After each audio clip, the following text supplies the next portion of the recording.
Hey, Phantomaniacs, welcome to the newest unboxing here on the Needless Things YouTube channel. I know what you're thinking. You're thinking, Dave, you keep talking about how you're not going to open up mailer boxes anymore because it's boring. But guess what? I'm changing my mind. All we're going to do from now on is open up mailer boxes. No, I'm just kidding. This is fresh from the porch. I can still feel the heat from the afternoon sun on this box. And what we're looking at right now, because I'm so excited, I had to bring it inside and open it up right away. From NECA, the Teenage Mutant Ninja Turtles 1990 movie 7-inch scale action figure Ultimate April. Ew, why the heck is that wet? Gross.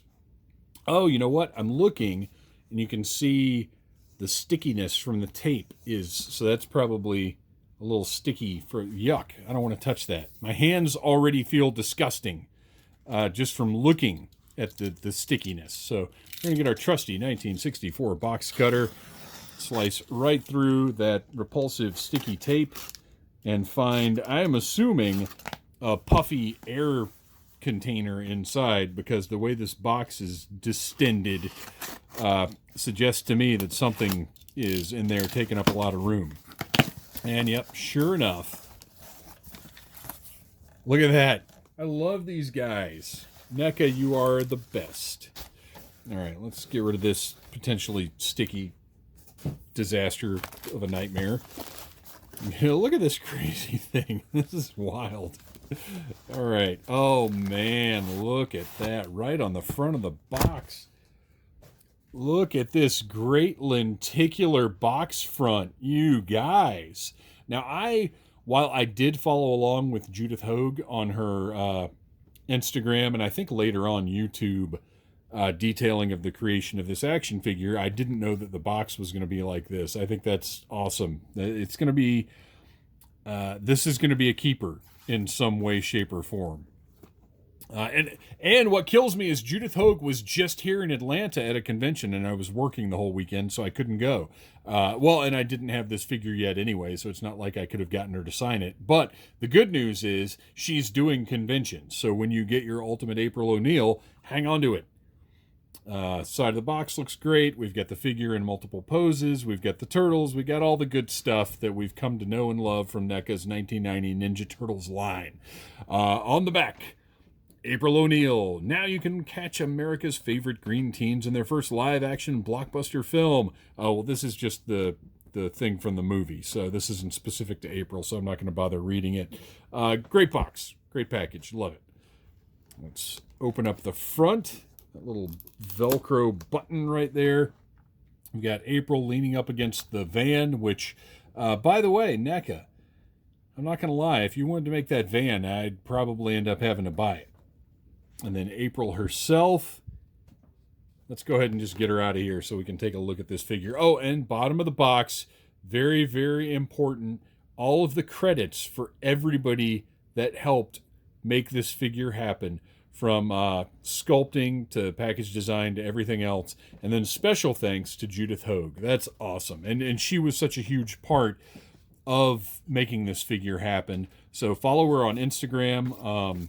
Check out her YouTube channel. She's really, really cool and has a lot of enthusiasm for the Ninja Turtles movie. Trusty 1964 box cutter. We'll go right through that circular piece of adhesive. Let's get that bottom flap opened up. Get April out so she can go hang out with the turtles. What's our background on this one? That appears to be, I think it might be the truck, although look at this. This is all toy stuff. This is not like a still from the movie. So this is all diorama stuff by the talented NECA team. This might be the truck that they were stealing stuff from, that the foot soldiers were stealing from when April ran into them. That's my guess. All right. Let's get our box out of the way here. We've got our plastic tray with, what's going on over here? Oh, so her microphone has an actual wire on it hanging out of the back. That's wild. All right. We have got a number of twist ties. Now, when you're opening this, if you, like I prefer, to use fingernail clippers to cut through twist ties, don't mistakenly cut through your microphone cord. That would be silly and foolish. All right, so just cut through all of these twist ties to avoid having to untwist them.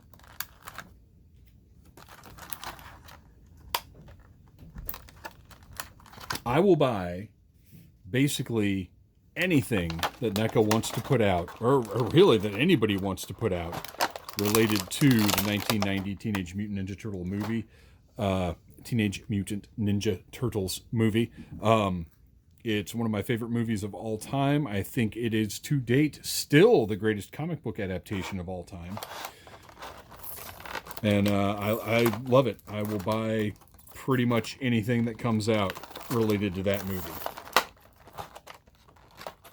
Our protective deal there. We've got a stand. We've got extra hands. We've got Raphael's misplaced sigh, and we've got a microphone. And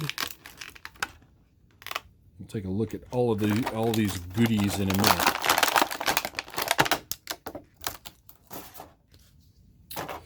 All right, so let's take a look at April. Now, gosh, this is incredible.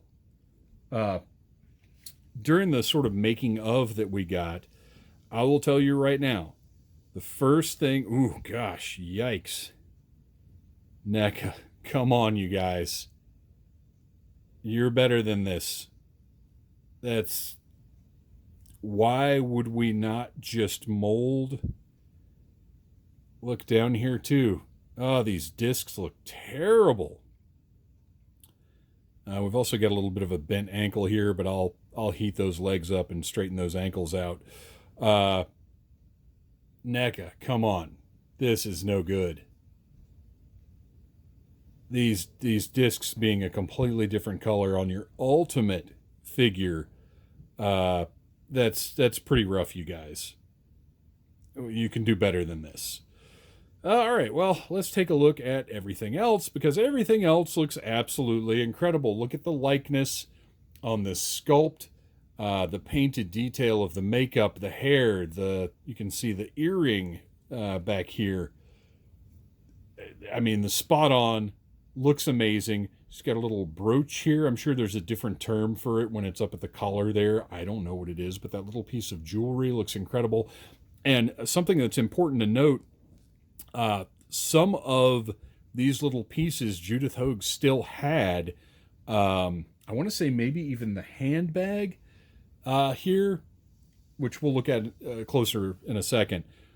But like, she had some of these things, but also just remembered the detail on a lot of parts and was able to tell NECA, no, this was a print, or this was, because it's hard to tell, just looking at movie stills and stuff. The double jointed elbows are great. The discs here are the shirt, they match the color of the shirt, so they look good. Everything's fine there. You've got a rotation point at the forearm and at the bottom of the upper arm. So I think NECA has found a really nice way to do double jointed joints on these figures. Look, even the detail on the rolled up sleeve there. Absolutely incredible. Really, oh, look at the thumb ring. Wow. That's amazing. The hands look great. The shirt, the pattern on the shirt and the sculpted folds and everything, the way that it sits, her vest, all of it just looks, look at the stitching on the vest around there. And then the painted button down there. And what a 90s look this is, by the way. And which I guess it's really a late 80s look, because the movie would have been shot in 89. But gosh, this is fantastic. The articulation on this neck, look at the range of motion. Just really amazingly well done. The waist it's not a cut joint. It's actually got a good range of motion there as well. And then we're going to keep it classy here, folks. So I'll just say she does have it's a very, very soft plastic skirt, which, by the way, look at the sculpted detail of the folds on the skirt and the painted detail of that print. phenomenal. Absolutely amazing. So the legs have as much articulation as a mini skirt wearing character would have. You know, she's not going to be doing Spider-Man poses because she is a lady. I'm trying to see if there's a little swivel. There's a bit of a swivel at the top of the thigh, it feels like. The double jointed knees, though, they just look wonky to me. And I'll tell you right now how I feel about this. And if you watched my Super 7 Teenage Mutant Ninja Turtles videos last week, I need that combination of aesthetics and articulation. And when the articulation is so apparent as to take away from the aesthetics, then you don't do the articulation that way. And I gotta tell you, you guys, these knees are just not great. It's one thing the way that they look here, that with the apparent layers of plastic, just not pleasing from the front. But then this, in addition to that, is just awful. NECA, come on. I get it. I get you like to have the super articulation. That's one of your things. But when it comes down to it and you end up with a figure with these really just bad looking lines, and then particularly with these discs being the wrong color, you kind of blew it.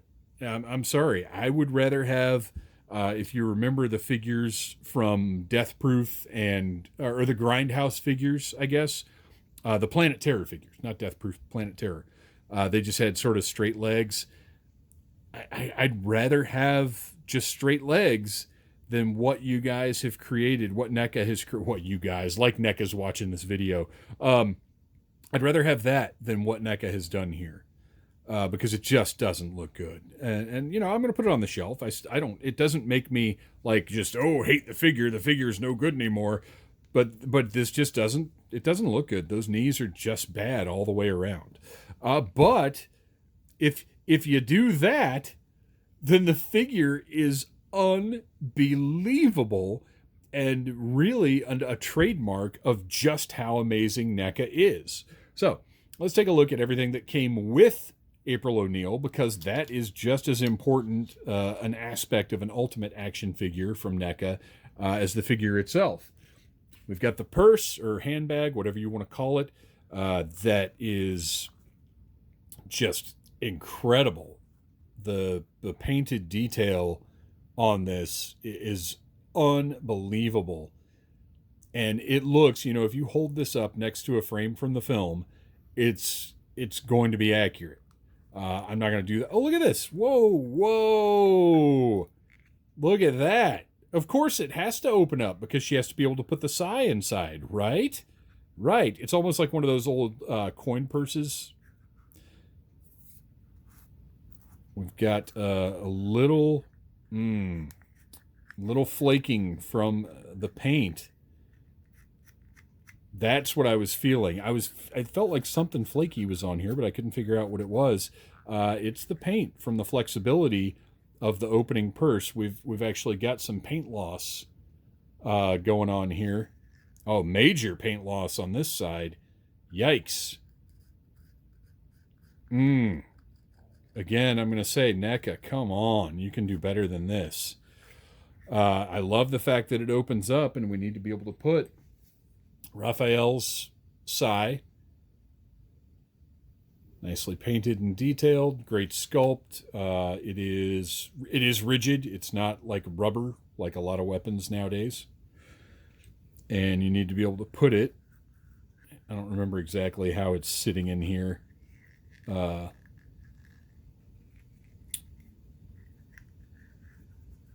don't know. I don't think that's quite accurate, but whatever.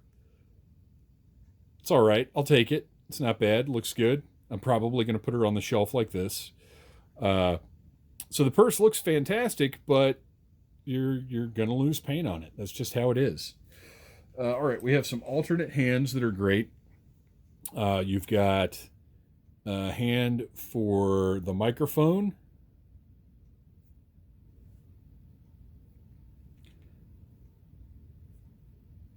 hand for, I guess, a left-handed microphone grip. And then you've got a fighting fist and a pointing finger. Big fan of the pointing finger. It's a nice touch. There we go. All very well sculpted. Alternate head with slightly open mouth. Just so you can see a comparison here. And I don't know what, like, I wouldn't have really wanted like a screaming or yelling head or anything too severe. So we've got two great portraits here. I think I do prefer this one a little bit more. But they both look fantastic. But this one's just got a little expressiveness going on. I like it. As I mentioned, we've got the channel 3 microphone. If I were you, look at that detail. Really nice. If I were you, I would not mess with the connection point here any more than you absolutely have to. Just don't. Really nicely done little piece. And of course her stand, which I'm sure is going to be necessary to get her to stand up. And I appreciate NECA supplying that. And a bunch of pizzas. Smellows, Josh pizzas. I love these. These are great. Oh, wait, Smellows. I wonder if those are like little desserty, like Little Debbie type things. And then those are little microwave pizzas, maybe. But they look great. They look fantastic. I love this little stack here. It's cool. That'll go on the shelf for sure. Probably on top of the TV that came with the accessory set. So April O'Neil, it's a must-have for me. I just wish that NECA had showed some restraint and said, you know what, we can't make articulated legs that look really good, so let's just cut out the double jointing. We'll give her regular, knee joints, and that'll be that. I am curious to see how well she stands up. So I'm going to take that stand and put that right in the peg. Oh, I think, yeah, we'll be fine. Yeah, that'll be fine. Now, I don't know if she's going to end up, going one way or the other over time. But with the stand, she stands up pretty nicely. And actually, the way they've done the heels on the shoes, I might play around with trying to get her to stand up without the stand. Not going to work today. So you guys, thank you for watching. Please like, subscribe, share, tell your friends about Needless Things. Follow Judith Hogue on Instagram because she is delightful. And I hope to meet her someday and get her to sign the Mint in Box April that I'm keeping in the event that I do run into Judith Hogue at a convention or something. So thanks for watching, you guys. We will be back with more reviews in no time. Smash that like button if you like Needless Things.